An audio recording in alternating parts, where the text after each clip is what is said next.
m'appelle Marcel Ciupa, je suis membre d'Électriciens sans frontières depuis 2010. Je me suis engagé dans l'humanitaire lorsque je suis parti à la retraite de mon entreprise. Pour moi, c'était important de continuer et de ne pas mettre toutes mes connaissances au placard, apporter toutes ces connaissances dans l'humanitaire.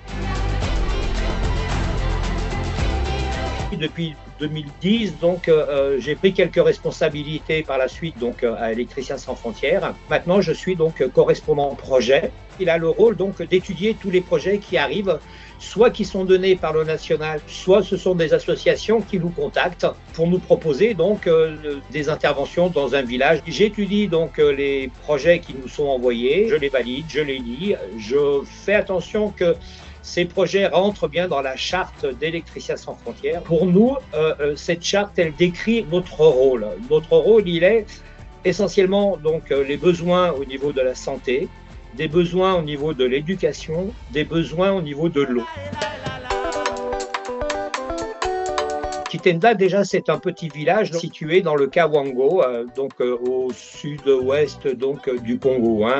C'est à peu près à 600 km de Kinshasa.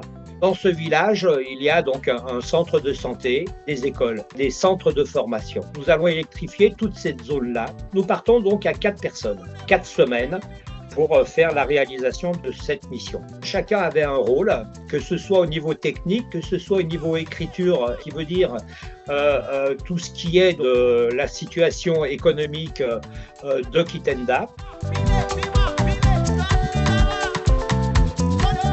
Ils vont avoir la possibilité de mettre un rétroprojecteur, de mettre une télévision et en même temps de voir un petit peu comment ça se passe ailleurs au niveau de l'éducation. Ça va quand même leur apporter beaucoup d'éléments importants pour se développer et puis surtout au niveau des enseignants, travailler aussi différemment.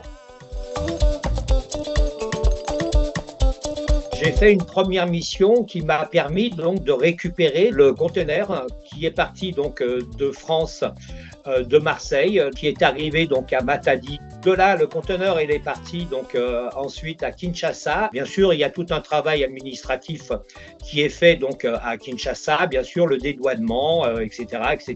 À partir de là, on récupère le matériel, on le charge dans un camion et il part ensuite au lieu de mission. Nous essayons d'impliquer réellement la population dans ce projet. Nous allons former 2 ou 3 personnes aux installations photovoltaïques parce que ces installations ont besoin d'un entretien. L'entretien essentiel pour le bon fonctionnement d'une installation photovoltaïque, c'est le nettoyage des panneaux solaires. Nous allons mettre en place un comité de gestion. Il faut que ce comité de gestion soit conscient et il va y avoir tous les représentants de Kitenda, c'est-à-dire autant au niveau de la population, il va y avoir les médecins, il va y avoir le maire, il va y avoir des infirmiers, il va y avoir des instituteurs. Ce comité de gestion va garantir la pérennisation des installations. Ce qui va être important, c'est que le comité de gestion, lui, va gérer pour pouvoir remplacer le matériel à un moment donné. Donc il faut que ce comité de gestion prenne en charge le remplacement de ces batteries. Donc, il va falloir qu'il trouve les moyens pour pouvoir remplacer ces batteries. Il va faire des animations, il va demander peut-être une participation à la population. Mais c'est vrai que la population, elle est partie prenante de toute façon parce qu'elle sait très bien que ce que nous allons mettre en place, c'est pour leur bien, pour leurs besoins, pour leur santé.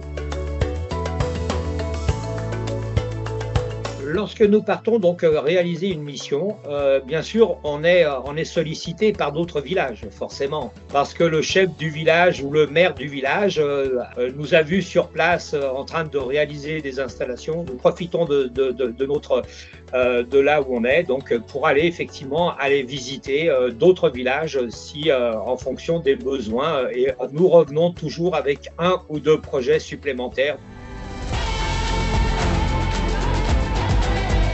Dans un petit village, nous sommes allés installer l'électricité pour une école et un petit centre de santé. Le jour où nous avons mis en route l'électricité, le soir même, il y a eu un accouchement.